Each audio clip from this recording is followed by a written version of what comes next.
4th day of October, and the season is over. And I'd like to welcome to the chat room my good friend Malpal and my brother Merle. Good evening. Malpal, nice to meet you. I've heard a lot about Hi, you. Merle. It's a pleasure. Well, thank you. Actually, Merle said he saw your picture on the wall at the post office, Malpal. But I was mistaken. It actually was a picture of myself. Well, I thought I'd kick off tonight with talking about the developments of yesterday, which everybody's well aware of. And any surprises out there, Malpal, to you? I mean, is this pretty much how you expected it? We didn't end up with any tie. And that probably is a relief. Right. That's probably a relief in some way because these ties can cause a problem.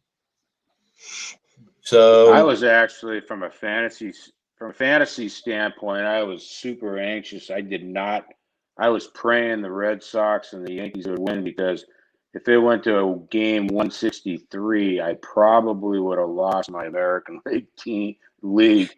I was telling Andrew before he came on, I literally won the league by one hit and one stolen base.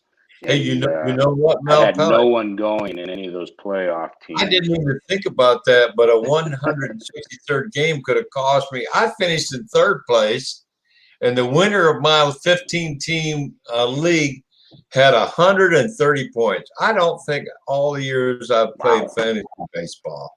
The first place guy was 130. The second place guy was 122. And I tied for 3rd place with 109. 109 is the highest score I've ever gotten in this league. And I was 3rd place.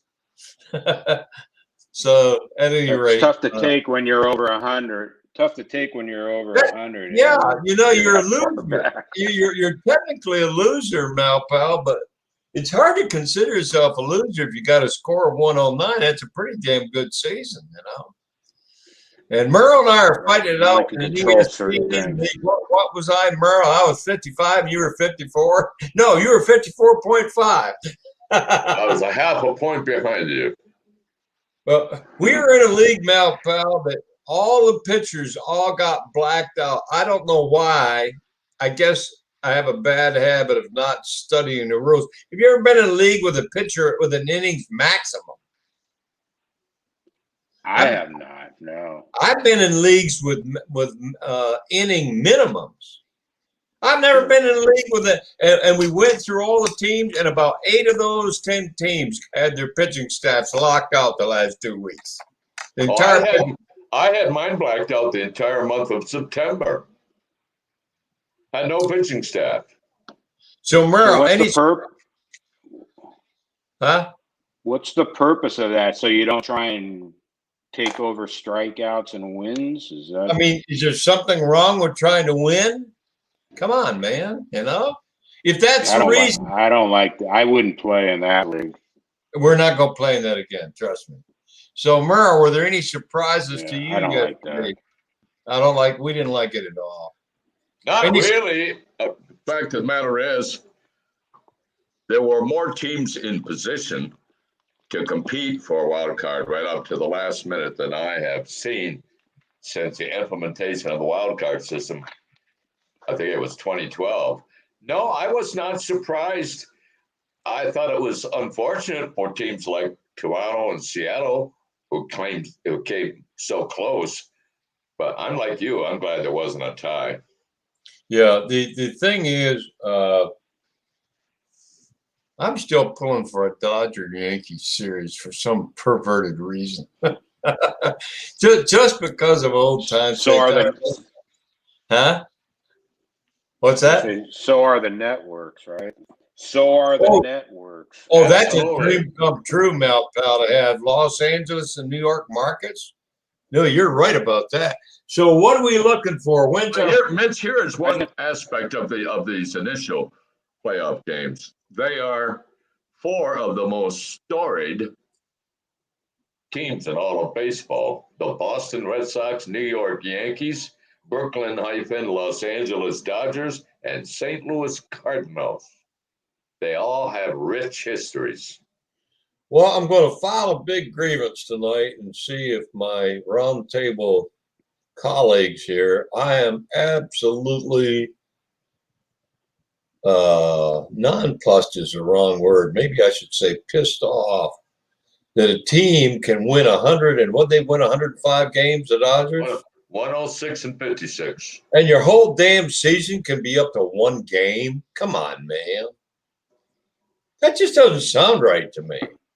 I know it's in accordance with the rules. I get that. I don't think a one-game play-in is fair, even for a team that noses into the final competition, the playoffs, with 88 wins and 74 losses. I just think one game, a winner take all, is not particularly fair.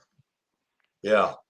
I have mixed feelings about that because, go back to the days when there's 4 divisions and there were teams going in 95, 94 wins and didn't get in before they expanded the playoffs. So every time you expand the playoffs, there's always going to be someone that kind of gets screwed, whether it's football or baseball. I think part of the problem, if they want to fix it, they got to do something with the schedule. Either start earlier, consolidate it, more double headers, because then you run in. If you have an extra series, even a 2 out of 3, you're potentially running into weather problems, aren't you? Well, see, we had 2 out of 3 in 2019. Did we not with a wild card? 20, I don't know. I mean, I'm sorry, Malpal. 2020.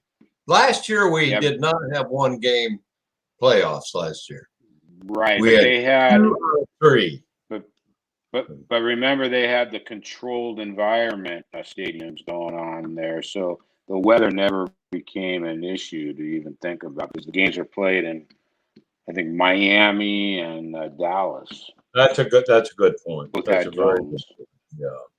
Well, I want to throw something out on the table. I mean, go ahead. Yeah. Go ahead, Malpal. Oh, I have no. Go ahead. I'm good. I think we ought to drop back to a 154 game season and have no playoff that's fewer than 2 out of 3. And you could buy that extra week and allow time for that playoff. Let me throw this out there. So you're basically losing 8 games, right? Something like that. 8 games? 8 games. Right. So are you going to pay the players for 8 games, the same salaries, and the owners? Kind of goes into the CBA thing. No, I'm going to give them. Who's going to take the hit? The players or the owners going to take the hit? The players would not take the hit under my proposal because I would give them a bigger cut on the playoffs. That would be my trade-off position. The expanded playoffs, I would give them a bigger cut. If they're hollering their pay is too low, well, we'll get into that. That's really later on. But let's talk about who your likes are. Who are your likes on the wild cards? Let's start in with Boston, New York. Who are your going to be played in Fenway? It'll be Garrett Cole against. Do we know who the starting pitcher is? Eovaldi. It's Eovaldi against Cole. By the way, the Nationals had them down 5-1. They had them beat. The Nationals have the worst bullpen I've seen in all the years I've followed baseball. They have no bullpen, none, whatever. Is there a line out on the Boston and New York game? I'm sure there is. It's almost infinitesimal. It's almost a toss-up. I forgot what the line was, but it's very close. Here's my thing about this game, and like you're saying, 1-game series, anything can happen. I'm not a Yankees fan in these situations in the playoffs. They're a one-trick pony, and if Evaldi can throw a good game, and they can be shut down. Boston's offense is pretty elite, right? And Cole has not been that great as of late. So, and they're at home. I would lean Boston, but they have a crappy bullpen, So we were going to talk about that. Was the agenda item. One of them was to talk about the strengths and the weaknesses. I think the Yankees have the edge up on power over Boston, but I think the Yankees also have an edge up on the actual bullpen. But the Yankees have. I mean, let's face it. I think it's going to be can Stanton and Judge produce. It's really those two guys. The Yankees, right? The Yankees have a lineup that if Stanton and Judge do not produce big time, they're kind of sunk because the rest of the lineup is not a run manufacturing machine. But they do have two big power hitters. I think the Red Sox lineup. What also is interesting. Well, I think the Red Sox lineup is more evenly balanced and versatile than the Yankee lineup. Yeah, I love that Red Sox lineup. The other thing about the Yankees is, they didn't have a great year, but LeMahieu's out, so they're kind of missing a key guy at the top of the order. I mean, Brett Gardner leading off, That doesn't exactly warm the cockles of my heart. I mean, I love Brett Gardner, but you're right.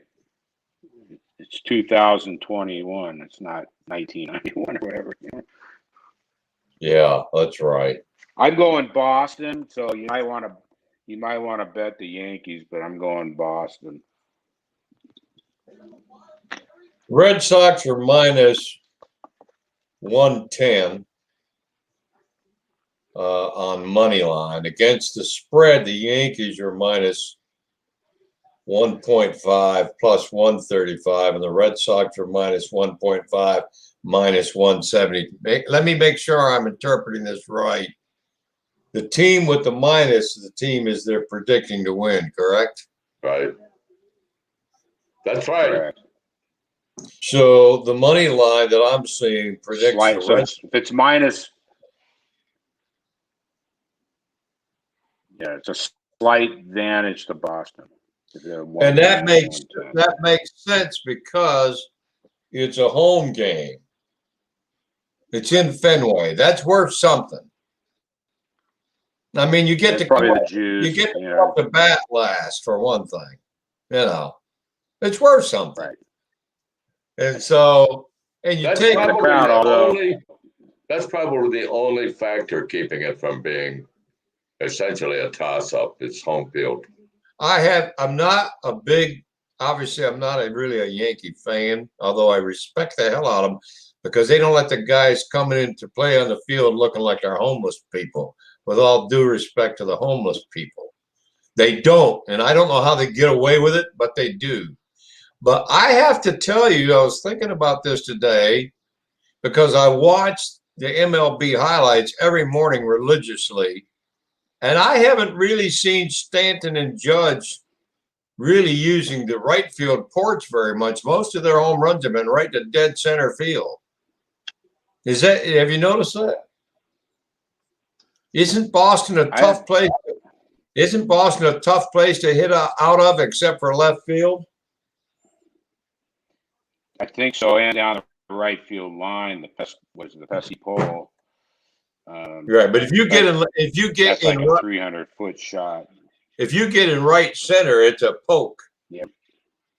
If you get it in right, you're right. If you hit it right straight down the line, it's not real bad.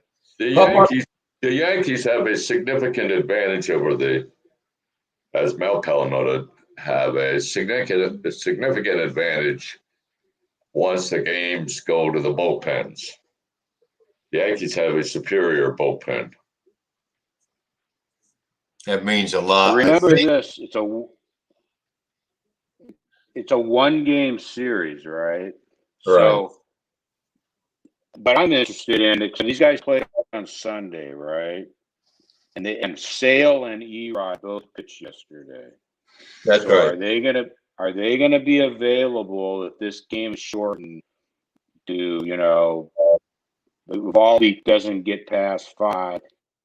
Are Sale and Erod I'm available? gonna tell you. They're probably Sale is not going to be available. play this game. Right. Sale is not going to be available in my view because he's not that far off from coming off the injured list. But they only pitched him, Merle. They only pitched Sale 3 innings yesterday in a game. That is true. It looks to me like they deliberately pulled Sale. I don't think he got really slammed. It looks to me like they. Go ahead. He got touched up a little bit, but he did not get shelled. I don't think either manager is going to let this game get away from them. They'll pull these pitchers, and they'll if Uvalde's not throwing, they could bring in Erod or Sale. That's why I'm curious about the availability. They'll play this game like they did on Sunday. They'll yank these guys. Tyon went 5 because he was throwing a shutout. I guarantee if Tyon gave up 3 runs in the first inning, they would have yanked him. Right. That's right. It's a 1-game thing. So I think, who has the advantage? I think probably the Yankees have more arms that are better that they could, get 2 innings out of, 1 inning out of to get through 9 innings. Who do you like St. Louis at Los Angeles on? Is it Wednesday? Yes. Who's throwing in those games? Scherzer and Wainwright. But Scherzer's been a little shaky the last couple of starts. I don't know whether he has got arm fatigue. If Scherzer is on the normal Max Scherzer game, I would give him, given they're playing at home, a slight edge, but I'm not certain about Scherzer. But I know that Wainwright did get hit hard in his next to last start of the year, but for the most part, he was solid. No. He won his last start of the year, bro. I didn't say his. I said his next to last start. All right. It's a good pitching matchup. News alert: the Raiders game against the Chargers has been delayed till 8:55 due to lightning. This is in an area stadium with a roof. Duh. SoFi Stadium does. SoFi Stadium, I think. Is that SoFi outside LAX in Inglewood? SoFi Stadium, I believe, has a retractable roof. It does. So I don't know what's going on there. Who do we like? Do the Cardinals? I like the Dodgers. I like the Dodgers a lot with Scherzer. I mean, anything can happen one game, but Wainwright he got a great year, a great career, but he's more susceptible to blowing up. Scherzer just seems like money right now. Yeah, I agree. I think you have to go with the Dodgers. Right. I agree with that.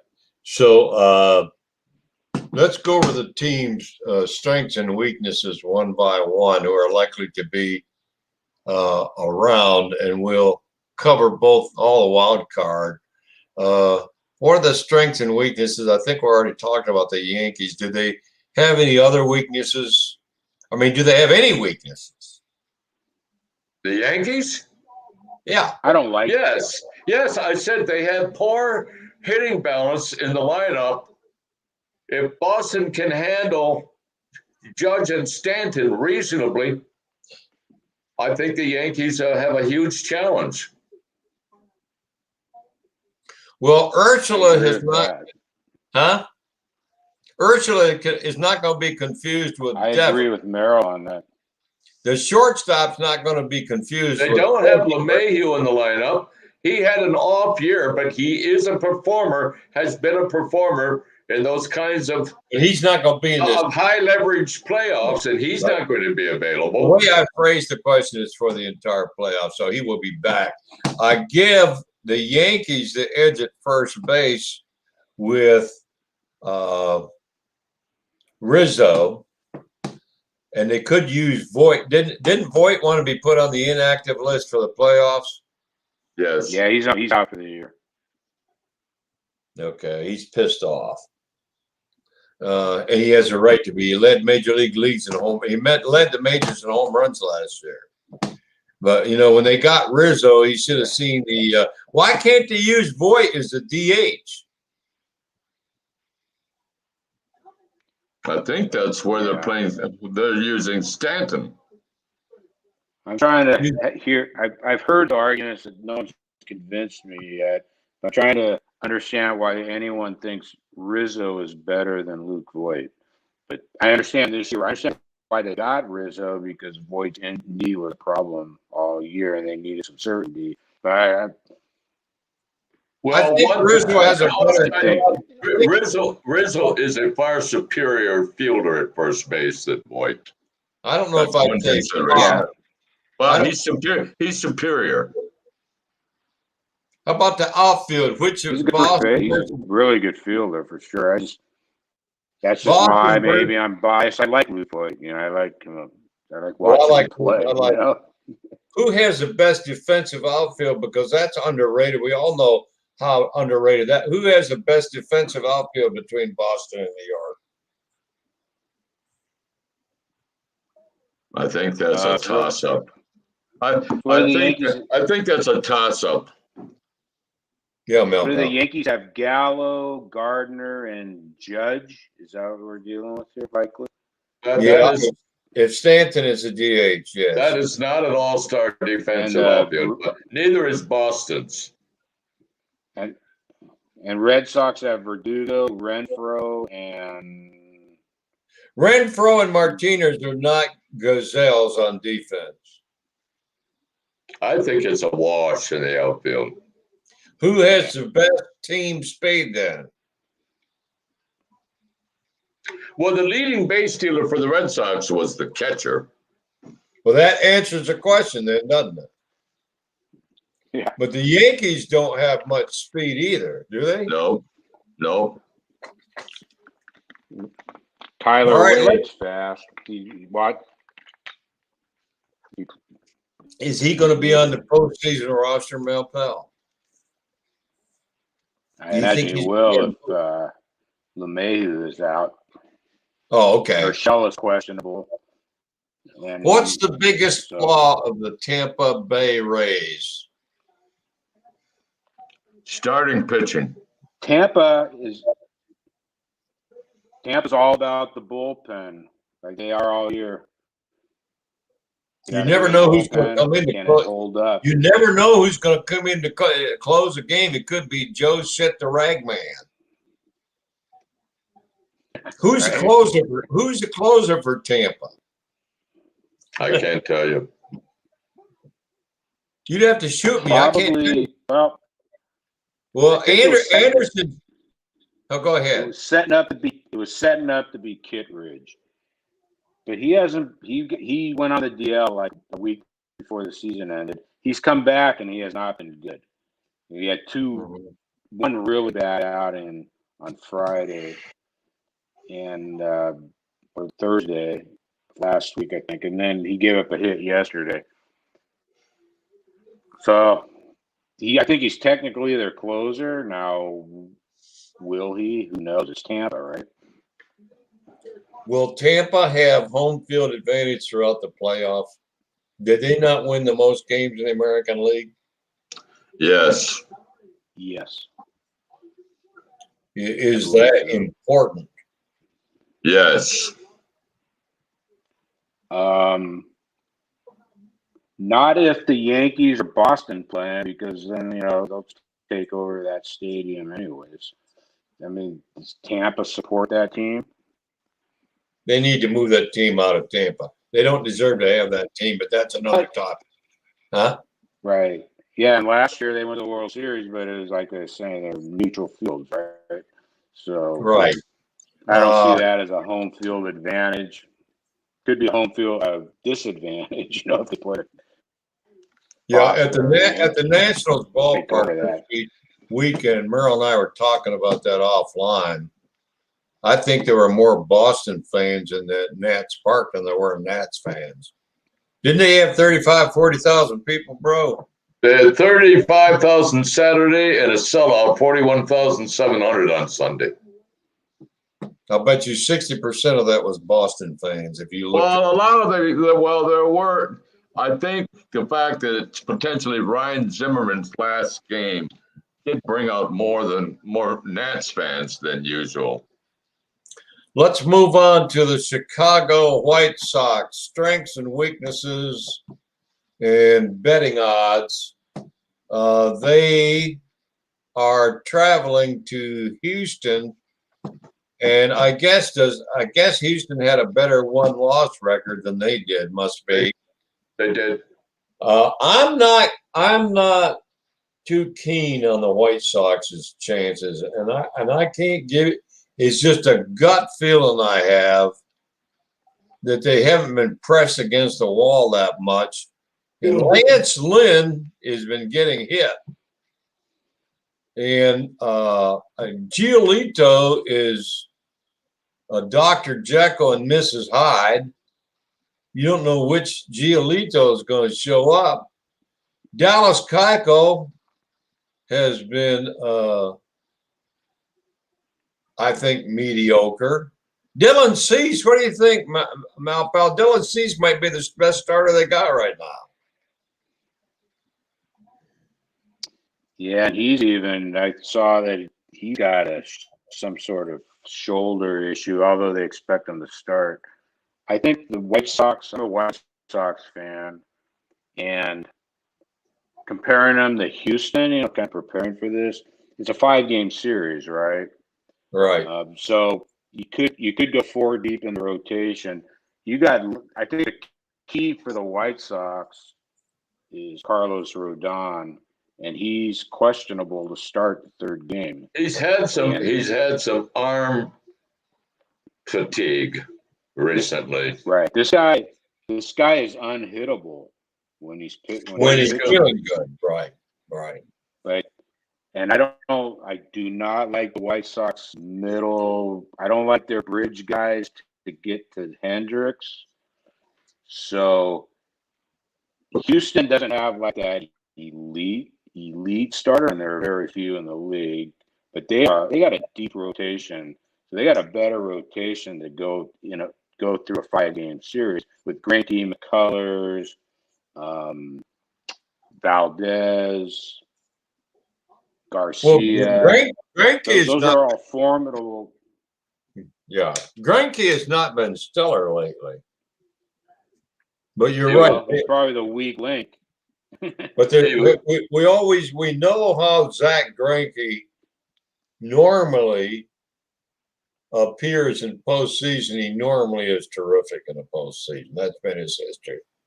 But he has not been particularly. Here's the advantage. Go ahead. This is why I favor the Astros. They walk a lot, and they have the fewest strikeouts in baseball as a hitting team. We're right up there in the American League. So they're constantly moving, the line on the bases. Right. I think if you got me down on White Sox are not like that. Yeah, I think if you got me down the floor and stood on my neck, I would pick the Astros to go to the World Series. And Houston has more. That's just my opinion. I'm basically agreeing with you, Malpal, on what you're saying. Houston also has the advantage in team speed. I agree with that too. I think the key to the White Sox. I'm sorry, I didn't mean it. Go ahead. No, go ahead. Go ahead. I watch the White Sox a lot, and I've said this in chat several times, and people go, But I think one of the subtle, most valuable player in the league is Tim Anderson. If he's on base and he's hitting, that starts the whole lineup. And you got Louis Roberts, you got Rayu and Jimenez, and he's a threat on the bases. But if he goes 0 for 4, that team stalls He's very terrific. quickly. You're right. He is a key to that offense. You couldn't be more right about that. And Moncada didn't run this year. He stopped running, period. In fact, he had a power outage too. I'm not sure what's wrong with the guy. He didn't have a horrible year, but I think he got a little hot here in the last couple of weeks. But he helped me down the stretch with singles and doubles. But I mean, he's had a power outage. What did he have? 13 home runs for the whole year? Something like that. Okay, you know what the greatest thing about this particular, the best thing about, and I'll cut it myself off. To me, the most intriguing thing about this, you got all these hotshot young managers, come and go. In this series, you got Tony La Russa, who's 76, and Dusty Baker's like 73. I like that. These guys are one last. They're both going at it. One last. Give these old farts their last chance at fame and fortune. Has Dusty Baker's ever won a playoff series? No, but he's taken his. He has one playoff series. I don't think he's taken a team to the World Series, but he has taken teams to the postseason 8 times. Yeah, he's a great man. Dusty's not a real good handler of relief pitchers. That's been one of the raps on Dusty. Now, pal, I hate to tell you I'm old, but Mitch can remember going up to Parker Field in Richmond, about 16 miles from my house, and watching Dusty Baker come up the bat. That's right. He was. Everybody loved Dusty in Richmond. He was with the Atlanta Braves. He played with Hank Aaron. He was with the Richmond Braves. Yeah, and then he went to Atlanta. So was Dale Murphy. So was Chipper Jones. We had a bunch of terrific guys float through Richmond, Virginia. So listen, Malpal, you agree with me? If you had to bet money, would you bet Houston to go to the World Series in the American League? Can they do that? I would agree with you on it. Merrill, what do you say? Houston. I think I would bet on Houston. Yeah. All right, let's migrate over to the National League. Let's talk about the Atlanta Braves, the winners of the East Division. They said today on MLB Channel this is their 4th division title in a row. Is that true? I believe it is. Because the Nats were a wild card the year they won as a wild card, right? That's right. I think it is a 4th in a row. What do you say the strengths and weaknesses? The Phillies haven't done anything in decades. No, they've been bad. Although you could make an argument for Bryce Harper for the MVP. He was been terrific since the All-Star game. At any rate, I digress. What are the strengths and weaknesses of Atlanta? Can they make it to the World Series? Can they get past It's going to be Atlanta's hitting against Milwaukee's pitching. Atlanta has a strong advantage in hitting. And the Brewers, actually, the best matchup for starting pitching would be the Dodgers and Brewers. You've got 4 of the 5 mentionables for Cy Young Award are Scherzer and Urias, and Buehler's even been in the discussion. And you've got Woodruff, and who's the other starter for Burns? Corbin Burns for Milwaukee. That is academic because I don't see.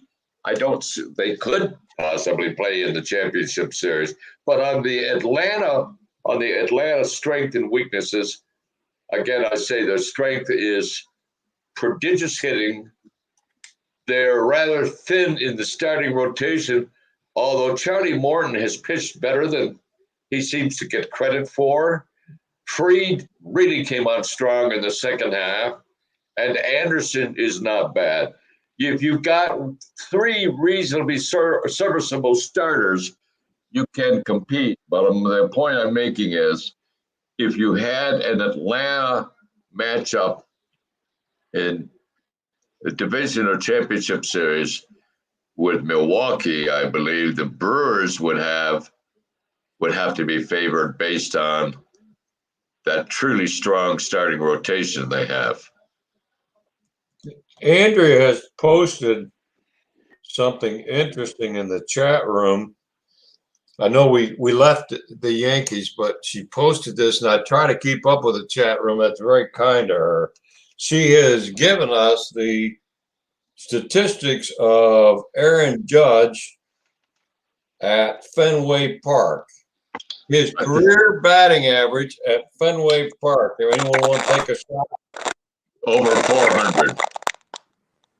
You want to take a shot, Malpal?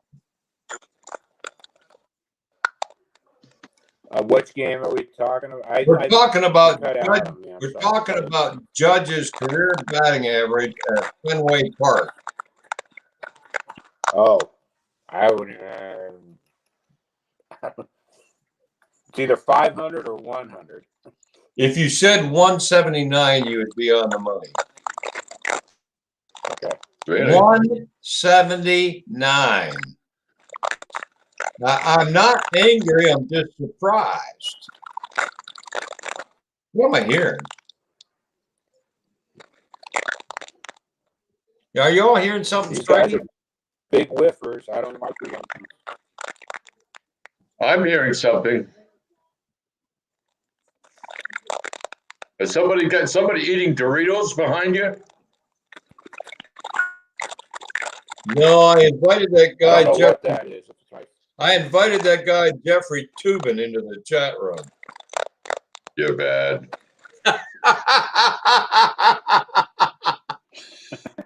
Is Atlanta's rate their defense for me? Their outfield defense, A, B, C, or D? I give the outfield defense a C. Duvall is not a gazelle in the field. Neither is Soler. Who's the third outfielder? Well, it's Eddie Rosario on some nights, or it could be Heredia. Well, Rosario is Doc Peterson. They do not. Nobody's going to mistake any of these outfielders for Ricky Henderson or Lou Brock. I am in violent agreement with that assessment. What do you think, Malpal? Yeah, that's if your outfield includes Jorge Soler, it's no good. That's kind of where you lost me at Soler. I'll give him that. He has hit for them. That kid can hit the ball out of the park, though. I'll tell you that. But at any rate, am I full baloney talking about outfield defense so much for the postseason? I just believe it's one of the underrated things in baseball.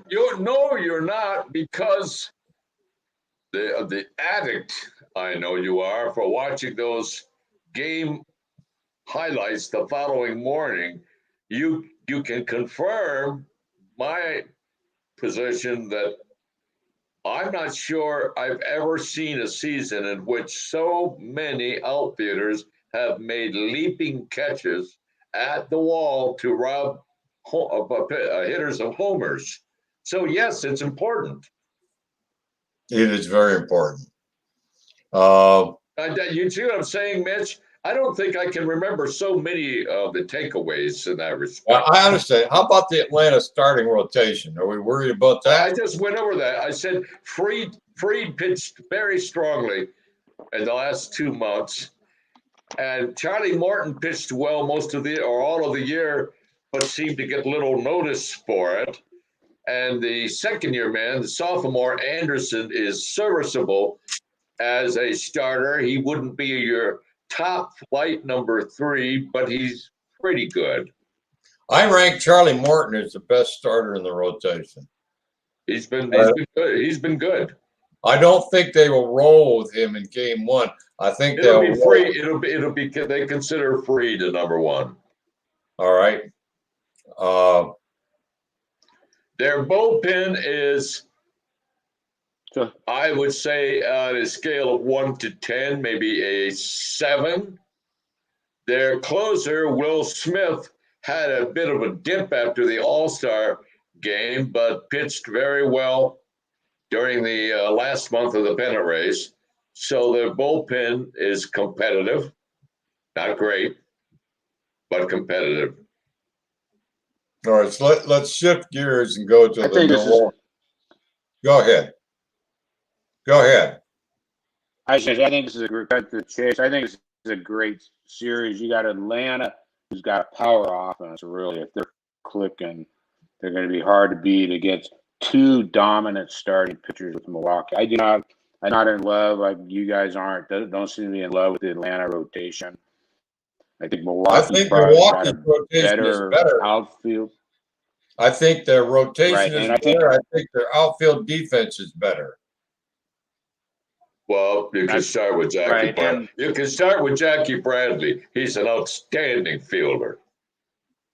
He won't be playing, bro. He won't be playing? No. It'll be Kane in center, Ave Garcia, Yelich. and Yelich. Yeah. I'm going with Milwaukee in this, and it's mainly because of Craig Counsell. I think he's a great manager. Snedeker's good manager. What kind of sticks in my craw is that last game 5 of that. I think it was game 5 of the St. Louis Atlanta in 2019, where the Braves got obliterated, and makes me wonder, is that going to happen again? That's just personally, Right. it hangs over my head of how bad That was Malpal. that was a series which started in game 1 with the Braves scoring 10 runs in the first inning, but they still lost the series. Well, we know Atlanta can score runs. We know that.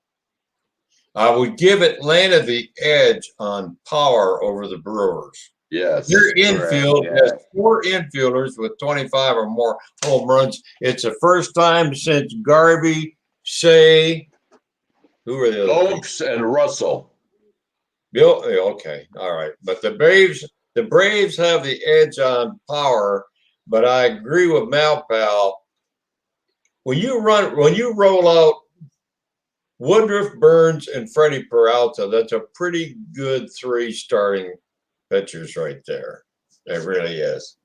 Does St. Louis have any chance at all? Do any of you think the Cardinals have a real chance of going to the World Series? You can't rule out any team that won 21, I think, of the last 23 games. And at 1.7. That's right. You got gold. Very, very heat of the pennant race, won 17 in a row. Go ahead, Malpal. You know what? That's the great point. When they won, remember when LaRusse to the last World Series when they met, I think, up with Detroit, they were like 8 games behind, and they got into the wild card in the last week of the season, and they rolled through the playoffs on just an average-looking team, and they're hot at the right time. Remember John Madden? I remember when I was kind of observing this St. Louis run. I always remember John Madden in football, right? He's always said the first 8 games, it doesn't matter what you do in the first 8 games. What it matters what you do in the last 11. And that's kind of St. Louis is getting hot at the right time. So, but I don't see them getting by the Dodgers. I just can't. Dodgers. Well, the Dodgers will not have Kershaw. They will not have Kershaw. So the Dodgers' top 3 starters are going to be Scherzer, Buehler, and Urias. Then they're into Tony Gonsolin. The Dodgers, they lose Kershaw, and they still have the top rotation in the playoffs of any team. So. Well, what if they'd had Bauer, Kershaw, Buehler, and Scherzer? Well, look at that. So let's talk about the Giants. Giants. To roll out coat. Do what? Yeah, the Giants are fun. The Giants are fun. Are the Giants pretenders? No. They're That- too good. Not That's even too good. 107 games. That sounds like a stupid question, but they did lose their closer. They don't have a big superstar on the whole team. Is McGee not going to be able to play in the playoffs? I think I read McGee. They're going to try and bring him back, but I would roll with this kid they got. Nobody can hit him right now. Noble. Doval or something like that. But who do the Giants roll out? The Giants are. If the Giants make it to a 7-game series, They got Webb and Gauss. Osman, Webb, and DeSclafani. I rate him as average. I don't rate him as elite. Well, he's 14-6.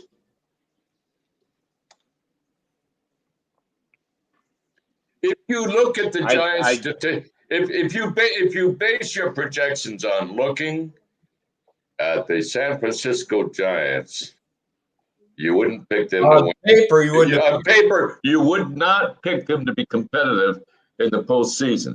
But they were competitive all year. They played team baseball. If somebody went down, the next man up stood up at the first base and at third base. If Bryant missed a couple of games, Longoria went in and hit. If Belt was out injured, which he was for a while, Ruff went in and played well. They were very well managed. Kapler did an outstanding job with them. All right. So how much that translates to a postseason environment where no game is easy and all the competition is tough, that I'm not certain of.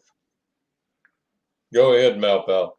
I give up trying to analyze teams like the Giants, right? I mean, they had no one had them for even competing, even for a wild card. I remember a few people, but when you win 107 games, think about it. Is there a player on the Giants that would be drafted in the first 5 or 6 rounds of a fantasy league next year? No. Young Buster Posey. They don't have anyone. But Buster Posey is at the end of his career. So my point is, when a team gets rolling and they seem everything's kind of falling into place, how do you analyze that? I mean, I can't go against that, That's what happened with the Giants from the very start. The Giants had a surprising start, and they went into a systematic form of team play, including more than many other teams, small ball. And they started the roll, and the roll never ended.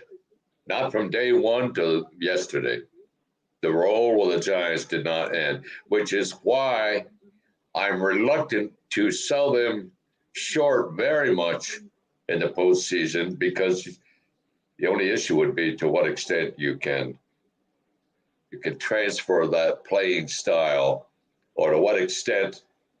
The Dodgers had this problem in the World Series against the Houston Astros, either the Astros or the Red Sox. Davey Roberts was benching most of their left-handed hitters one game, and the next day they would be back in. Then there would be a left-handed pitcher pitching the third game, and he would bench people like Muncy again, and I didn't particularly like that. But the Giants would be better. They would be better suited to a platooning environment in their lineup if it came to that, because of matchups, than any other team in baseball. With the lone exception of Tampa Bay, which does the same style of play. The Giants are the same team as Tampa right now, in my opinion. That's right. They run the same way. What's interesting about this Giants team is think about it. When you go back, the Giants have won 3 World Series, right? In the recent times. And they're all kind of the same team. 2010, 12, and 14. Never had. Oh, no, I'm sorry. They went to the World Series 3 times. I think they won it once. They've been to the World Series. They went to the World Series on even years 3 times. 2010, and 12 and 14, I believe. And they beat the Rangers. They beat. I have to look that up. They got 3 World Series. I can't Gee, that's remember who 3. they. I can't So- remember who they I played. think But they're the same. they They're the won same more than type one of World. team, though. Is my point. Yeah, that's right. That's They're the right. same type of team. Those teams they didn't have any superstars really in those teams. They just kind of, they had Cody Ross one year as their starting left fielder. And Cody Ross tore it up. He tore it up. Right, he tore it up. Okay, well let's move on to the next. Was he Mitch? Was he related to Betsy Ross? Could be. I Well, sent then- you potential rules changes for next year, and I wanted to get your input on that. I was delighted to read that the suits are proposing to ban the shifts on the infield, and they're proposing to require that there will be 2 infielders on each side of second base, and all 4 infielders must have their feet on the dirt prior to the batter putting a ball into play. What do you think about that? I'm totally in favor of it because it effectively returns baseball from softball back to baseball. To me, it's Bush League to allow it, To allow what? to allow shifts. So Well, I would love if they changed that rule. Their statisticians tell them that they've taken the runs that are scored by home runs now. They're not scored by having 2 runners on base and getting That's right. They're not runs being scored with a runner on second and a single. No. What do you think, Malpal? No. I have There's mixed no run feelings about. manufacturing. I think this year they. Go ahead. I really have mixed feelings about this. I lean toward eliminating it, but I saw Joey Gallo in the key at bat on Friday night in the bottom of the 9th. They were down by 3, I think, and Gallo just dropped a bunt down the third baseline because there was no one within probably 90 feet of the third base. Well, that's what I would have been doing all along. I never understood why they didn't do that, except they don't teach them how to bunt anymore.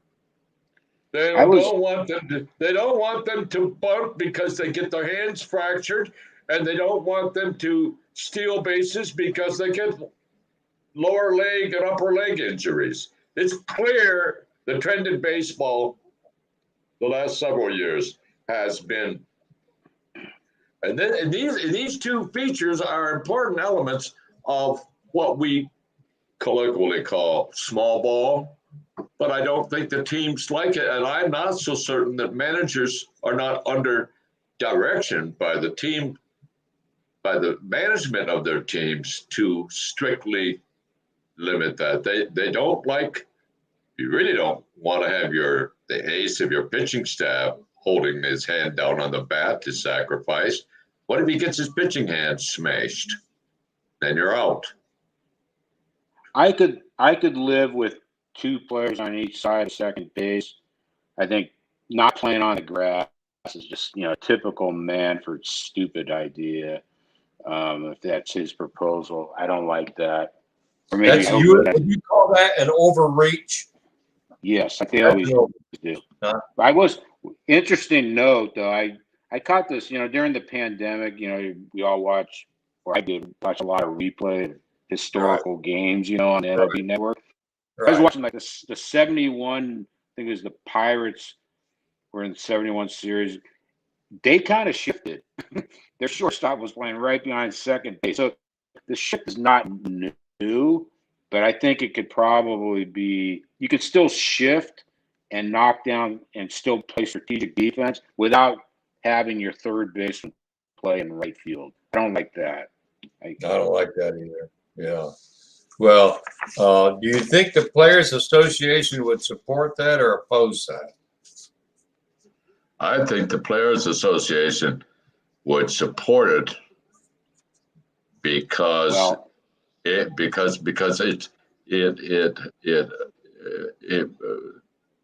changing the rule would be helpful to hitters. You make an excellent point, Mitch, about Chris Davis of the Baltimore Orioles. I've heard you say more than once you believe the baseball shift destroyed that man's career. But as Malpal says, it's incumbent upon the left-handed hitter to be able to hit, swing, delay the swing. Soto can do that. It's incumbent upon the hitters. If they're moving all the players away from third base, hit the ball down the damn left field line. Back in the day, you had 10 You would kill the shift after, you know what? You would kill the shift after a while because it wouldn't work. Back in the day, you had 10 Wade Boggs for every Christian Yelich.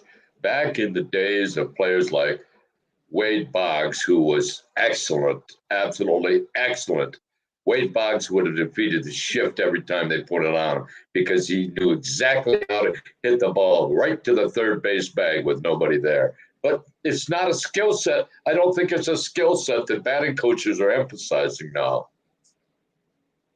Where'd Malpal go? I'm here somewhere. There I am. I think Go ahead. they would never shift on Tony Gwynn. I'll tell you that much. That's an even better example, Malpal. That's a better example than Boggs. They were both great at it. And by the way, guess who else the shift would have never worked on? Stan, or the man, Musial. And the shift would have never worked on Pete Rose either. Pretty much a pull hitter, Musial was, I think. Musial hit a lot of balls to left field. Let's talk about the 7th-inning doubleheaders. They're also planning to deep 6 the 7th-inning doubleheader. What do you think about that? I had no really strong. Why did they go to the 7th-inning doubleheaders? Anybody remember? It was part of the. It was part of the campaign by the Lords of Baseball to keep people in the ballparks for a shorter length of time. They felt the games were too long, and if you have 2 9-inning doubleheaders separated by a 45-minute halftime, so to speak, break, you're talking about fans in the seats for 8 or 9 or 10 hours. Well, the principal reason, go ahead. Yeah. I was just say, I think the principal reason, as I understand, I may be wrong, is that it started in 2020, and they were concerned about pitching not being able to, not having enough pitchers because of the shortened season and the long break, and that the pitchers weren't stretched out because they didn't have a spring training. Malpal's right. That was a COVID rules change. The whole thing was basically COVID because they had to delay so many games with COVID. Right. The 7-inning doubleheaders gave them more flexibility to make up games lost to players infected by COVID. That's correct. It was probably driven more by COVID than anything else. Was there anything? And they didn't have remember, they didn't have a spring training, so these pitchers were not stretched out. So they didn't want these games. They didn't want these games going 9 innings, and it's the same reason they put the runner at second, because they didn't want these games in the extra innings. They didn't want these games going 19 innings. Well, why the hell don't they put the pitching clock in there? They think the games are too long. They're already using them in the minor leagues. It's been no problem. Well, I'm saying it's not so much the time of it. It's just they didn't want to have to roll out 8 pitchers in a game because these pitchers weren't. They weren't ready. They weren't ready. They didn't pitch enough innings in spring. So. They're still not ready, Malpal. You still have you have a custom now where if a pitcher pitches 5 innings, they pat him on the back and say you did a great job, and he goes in the dugout and you stick your bullpen with 4 innings, like night after night after night after night. Pretty much. It's rare. It was rare to see a pitcher go 7 innings. How many starters did you see go 7 innings this year or more? Yeah. Scherzer, Zach Wheeler. Is Wheeler dead? Scherzer, Wheeler, Wainwright. Wainwright, handful of guys. You can count them on your hands. You can count them on your hands. DeGrom when he was healthy. Bueller. Bueller rarely pitches more than 5 or 6 innings. I think He- they go 7 innings, and they made a big deal about it. How about the extra innings starting with a runner on second base? I don't like that at all. Once again, I think it's returning a baseball or putting a rule of softball onto the Major League Baseball field. I don't like it. It's an unnatural act. It's not.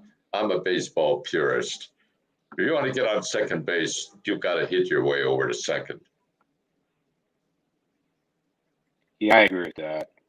Although, if I had to choose one, I'd rather have that than the 7-inning doubleheader. But if we can get rid of both of them, I'm good with that. What would you do if you had the authority to impose either revoke a current rule or impose a new rule? What would you do? I would put a much stricter limit on officials' reviews of plays. I don't want every ball thrown to first base being reviewed, and I don't want stolen bases being reviewed every game. I like that. I think that is the antithesis of shortening a game. And each And review, it's growing like a cancer. Like you said, virtually every stolen base attempt has to be reviewed now by the camera. baseball says these reviews take 2 minutes and 20 seconds. Nobody in baseball has used a stopwatch if they're maintaining that. Those reviews are taking 3, 4, and 5 minutes. It's ridiculous. I don't think they're taking that long, but what At happens least 3. if you add all of them up? I actually couldn't agree with you more on that. What would you change, Malpal? I would change the 3-batter rule for relief pitchers. Yeah, I get that. Agree. What's your reason for that? Well, like it happened the other night when the Red Sox came in. They were playing the Yankees. They bring in the lefty to face Rizzo. He did not get Rizzo out, and all of a sudden he's got bases loaded, and he's going against Stanton in a key game, one of the big games of the year, right? You can't take them out.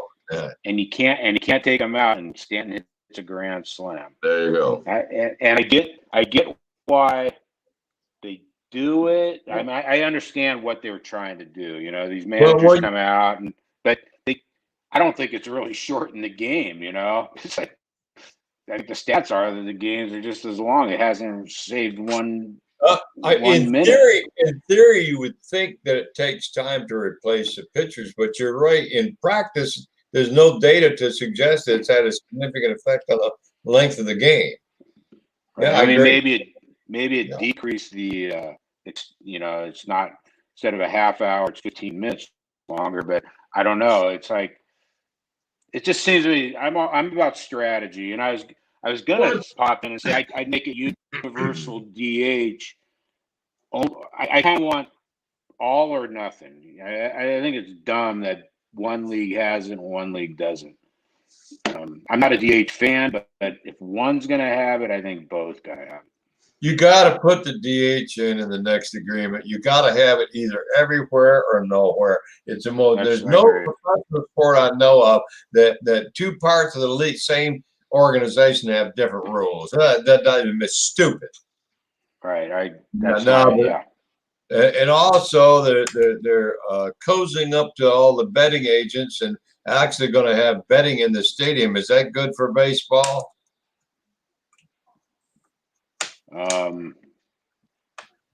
Well, it's an economic boon, whether it's a societal or cultural boon remains to be seen. It's being done because of economics. And But you think it will? it's being done also because of demographics, because we now know younger fans,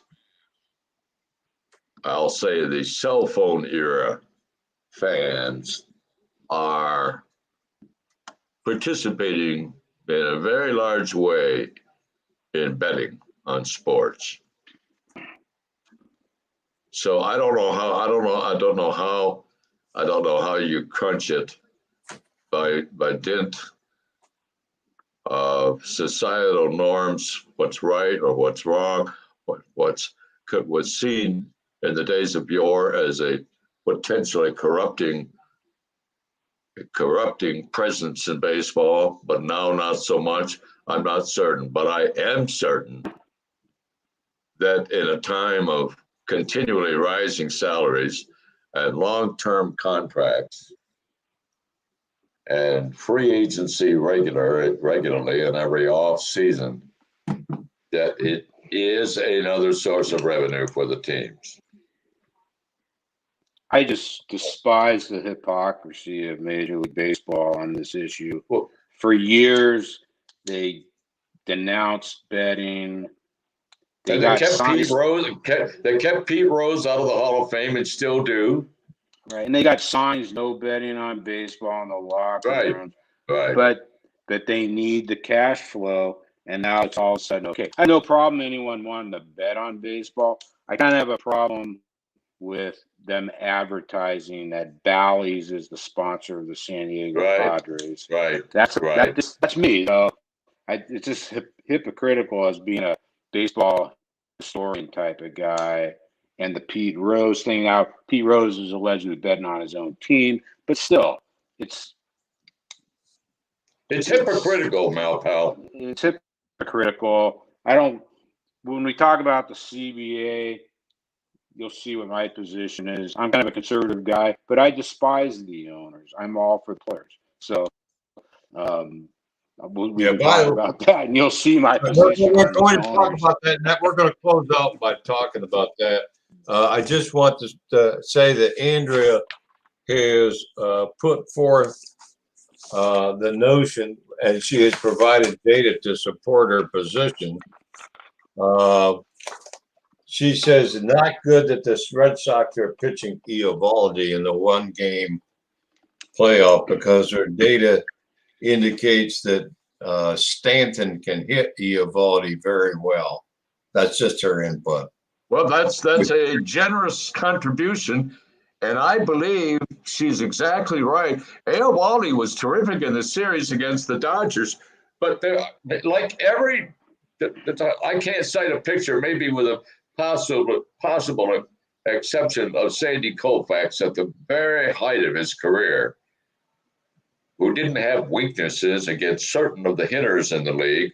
And I think Andrea's on the point. I believe that Stanton does hit Eovaldi. Let's move on to our last topic tonight, which is the upcoming CBA. And let me start by asking each of you, what's the over-under on the Players Association and the owners agreeing to a one-year extension of the current CBA? I would say, depending on the weight of the issues they face, of which there are many, I would give a 50-50 chance that they would do like Congress does with the annual appropriations bills and have what in effect is a continuing resolution on a contract, a one-year extension, while they give themselves more time to talk about the weighty issues. 50-50, I would say, which is, by the way, is high, because that's I covered collective bargaining and organized labor for 4 years as part of my job. And it's viewed within the labor management communities, it's viewed as kicking the can down the road. And it's done because neither side wants to hazard a strike. That's the benefit of it. I would say, and this is just a guess, 20% that it is nothing changes, probably 10%, because if the player, the history of this is that if the players will be viewed as conceding something if they agree to extend it a year, right? Yeah, I think so. I think that's right. So the players don't give anything away. The MLB, their Players Association doesn't give anything away for nothing. Okay. So I think I tend to agree with Malpal that the odds are very small. I'm also no expert in labor negotiations, but extending it a year is not going to do much of anything to resolve the differences. It's just going to exacerbate the differences because the players will have to play another year under rules they don't like. And let's get into some of those issues. One of the issues is the length of time it takes before you're arbitration eligible and the length of time before you can become a free agent. And the salary differential between a guy like, we could take anybody, Springer. What Springer's salary is $22 million this year. Ryu is $20 million.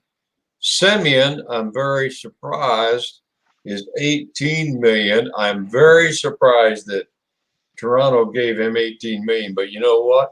45 home runs for a second baseman, pretty damn solid.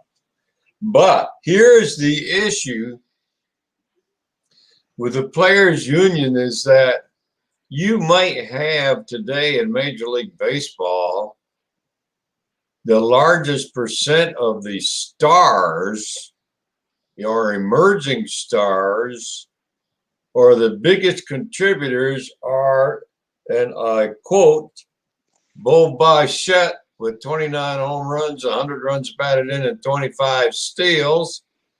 Bo Bichette is making $587,000. You have Vladimir Guerrero with his 47 or 48 home runs, over 100 runs batted in, and a 300 batting average, making $605,000. What's my point? well, I can make your point. What are the players griping about? Go ahead. It's a great point because the owners got the players locked up under this arbitration system, which is controlled. I mean, there's a cap to this stuff generally, Right.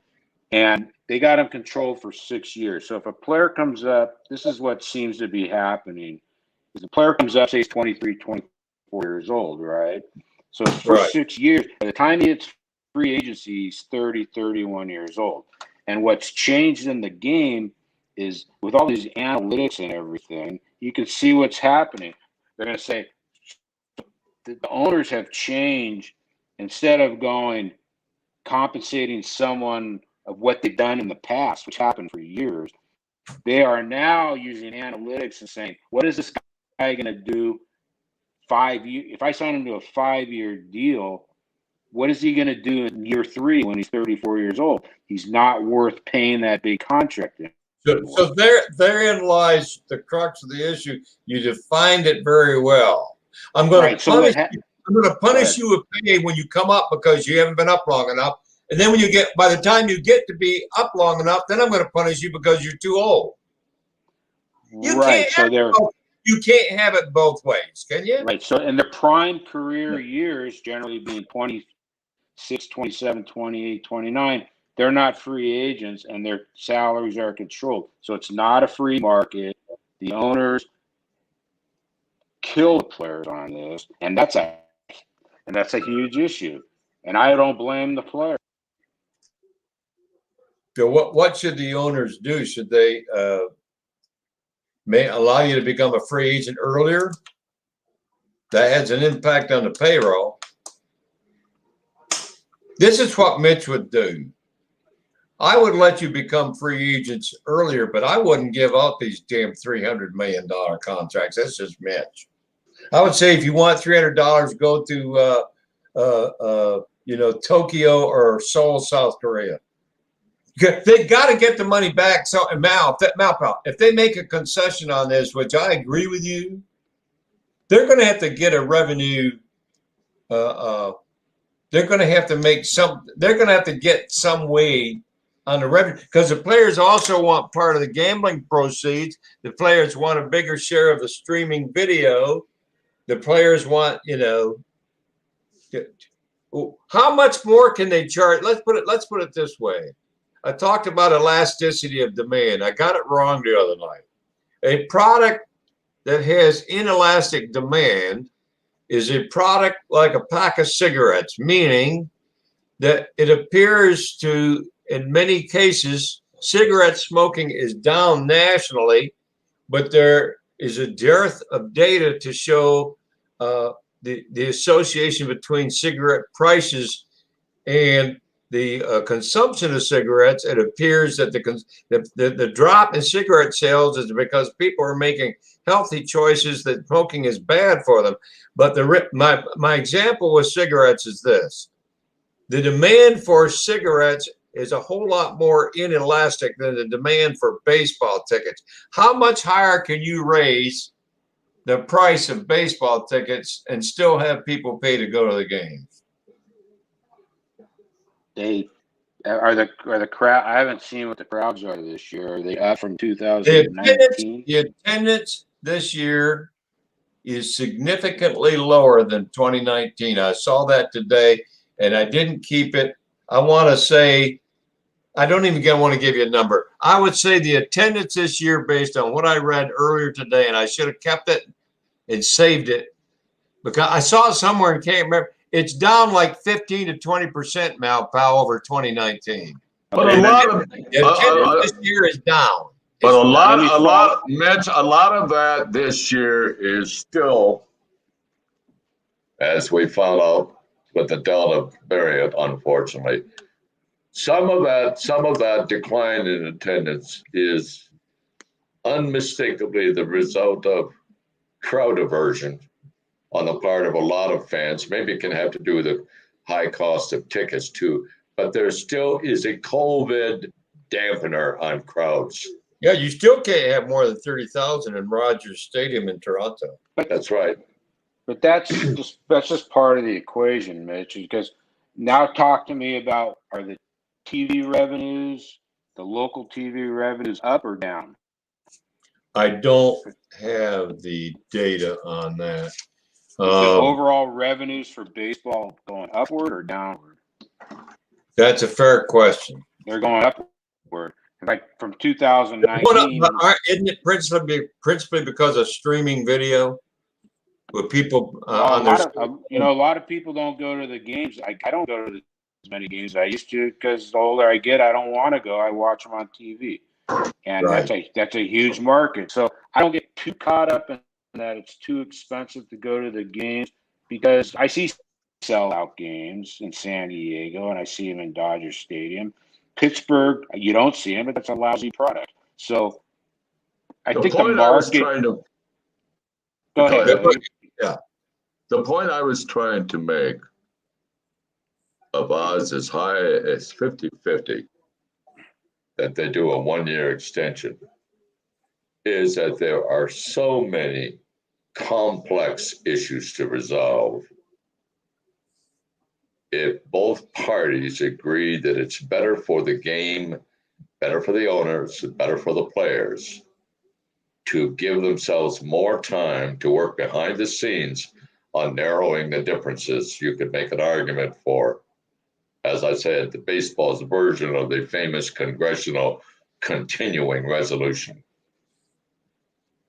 You're assuming that both sides are going to be reasonable and actually care about. Well, and Malpal, the way all labor negotiations work, both sides to the party, management and labor, see the benefits of a tactical readjustment, if you will, half-time adjustment, and see the value of that, and see value to their own interests from that, it could happen. I'm not advocating it, but I don't think I don't think the odds of it happening are incredibly low. I think there's maybe 50-50 is too high, but I think there's a No, chance. I appreciate what you're saying. It's great. Yeah, we hope, right, that maybe is an outcome, instead of belly. You know, these guys could be bitching and moaning into spring training, and then they don't have a spring training, and then they just start pissing people off. And They know the experience. They know the experience of the National Football League. Talk to the people who have run the National Football League and the team owners. Talk to them about the estrangement of fans from football after the football strike, I believe in 1988. A lot of fans didn't come back when they resolved it. well, look at MLB after the 94 strike. 94 season, same thing. It took McGuire and Sosa and Bonds to bring it back. That's exactly right. 97. I wanted what Mitch was saying though about these guys making too much money. 300 million is too much. I would just say this: you could ask me for $300 million, right? And maybe I'll take it. Maybe I'll give it to you. I don't blame these players. The owners, if they didn't have it, they wouldn't pay it. Well, they do have it. Now, why would the Players Association, in your opinion, be opposed, according to what I'm reading, the proposal by the suits to have a minimum $100 million payroll is being opposed by the Players Association? Why would they oppose a minimum payroll of $100 million? Wouldn't that increase? Is there more to it than that? The proposal, I'll quote what I'm reading. The proposal as it stands, which is it's a competitive balance that requires a salary floor of 100 million, but also includes a provision to lower the competitive balance tax, aka the luxury tax, to 180 million. So the proposal it creates a minimum, but it lowers the amount of money for the activation of the competitive balance tax. And so why would the players oppose imposing? There is no minimum now. Why would they oppose imposing a minimum and lowering the threshold for the tax on the maximum? Because the teams that spend the money, that have the cash flow, like the Yankees, the Red Sox, the Dodgers, would be capped. It's essentially a salary cap. It's a salary cap. Well, they're already taxed. They already pay a luxury tax. Yeah, but listen to what I'm saying, Merrill. Malpal's right. It's tantamount to a salary cap. First of all, the luxury tax has the effect of being a salary cap anyway, does it not? Yes. Correct. The Players Association has adamantly opposed anything related to a salary cap, and they've successfully kept this out. But the owners, due to some legal, legerdemain or whatever, and smart lawyers, when they instituted the luxury tax, they were able to get some disincentive for teams to go wild on spending. You can spend the money, but and what happens to the money that they get from the luxury tax? Where does it go? Into their yacht or something for the owner. Doesn't it go back to the other team? So that money? No, the money goes. The money that you pay in a luxury taxes goes to the coffers of Major League Baseball. That's what Malpal is saying. I thought the money got redistributed. Some of no, it's not a redistribution tax. The proposal as it stands is dead on arrival, as the idea of lowering the tax threshold's lowest tier from the current 210 million to 180 million for the lowest tier is a complete non-starter, with players who want to see the tax threshold increased, not lowered. Yes, because the more you lower it, the more you depress the free agency market. If Correct. teams have less flexibility to spend on contracts without being assessed a luxury tax, then they will be forced to limit the number of big contracts they can grant because it won't fit in their budget otherwise. You just do the math. So if they lower the luxury tax to 185 or something like that, Right. and they do a minimum of 100 million, say.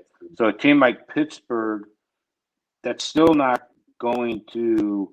It's going to increase their payroll, sure, but it's still not going to be really a free market to the players, because if you have 5 good players, they may all be deserving of the market, $21 million. Well, there's your $100 million. Right. Where if you give rid of the cap, they can go out in the market and get whatever the hell they want. Yeah, so you're right. So they're forcing these guys to go play for Pittsburgh to make $10 million, because the Yankees won't pay them $25 million because there's a salary cap. So it suppresses the salary. That's what I see. The reason I said there's a redistribution, it may not be a redistribution now, but the reason I said that redistribution is part of it, it says that the proposal is presented as a salary floor, with the taxes on the higher payrolls being the tool to pay for the minimum salary. So doesn't that sound to you like they're going to take the money from the luxury tax and redistribute to the teams to help them meet the 100 million? Doesn't that sound like, isn't that what they're talking about? That's the way I'm reading this. Yeah, it kind of sounds like that without getting into too much. But if the threshold were lowered to 180 million, 9 teams would be above the threshold as of opening day next April. 8 teams are below the current $220 million threshold and above the proposed 180 threshold. If you had a floor of 100 million, 7 teams, including the Detroit Tigers, would have been below the floor this year. It's a problem. I mean, it's been a problem. The owners are a bad joke, because they got us out. They're saying that in their position, we got a salary cap, and that's going to allow redistribution to make other teams more competitive, right? Right. That's a bunch of crap, because look at how competitive is baseball right now. No, we've got a real problem with teams that are they're not lower competitive, they're uncompetitive. Right. So this whole salary cap issue, the owners, is just a bunch of crap. It doesn't solve the competitive balance issue. It's garbage, in my opinion. Yeah, I guess these owners, and then the players, understandably, I'm guessing, like, even the Pirates' value of their franchise goes up every year, right? All right. It's part of the country club. The value of every franchise goes up, and it's because of streaming video and any number of things. With this gambling, they're not talking about it. You can't find. I tried to find a discussion today, and I could not find it. I'm not saying I did an exhaustive effort, but you better believe these players are going to want their cuts of these gambling. You don't think the owners are? Huh? I don't. Do you blame them? They should. Yeah. I don't blame them. If you're a player, wouldn't you want a cut of the increase in the value of the franchise? I would want a cut of the increased value of the franchise, and if the franchise is raking in millions of dollars from gambling, I want my share of the gambling proceeds going to the team. Right. That's what I'm saying. If I'm a player's union, my position on this is why I'm so pro players on this. Is no one goes to watch. No one goes to watch a owner. No one pays their money to see an owner. The owners are protected, right? Most of these guys are wealthy anyways, which is fine. I'm all for that. But they are publicly subsidized stadiums. Yeah. Most of these The things. factories are paid for by the taxpayers. Right. So they have zero risk. I don't care Right. what they say. They have zero risk. No one Right. pays to watch them. And so anyone could go in. If you had the initial payment from another business that you made successful, it's a country. And then they get antitrust protection. So there's really no competition. They control everything, including the players. So if I'm a player, I'm pissed. This is not a free market.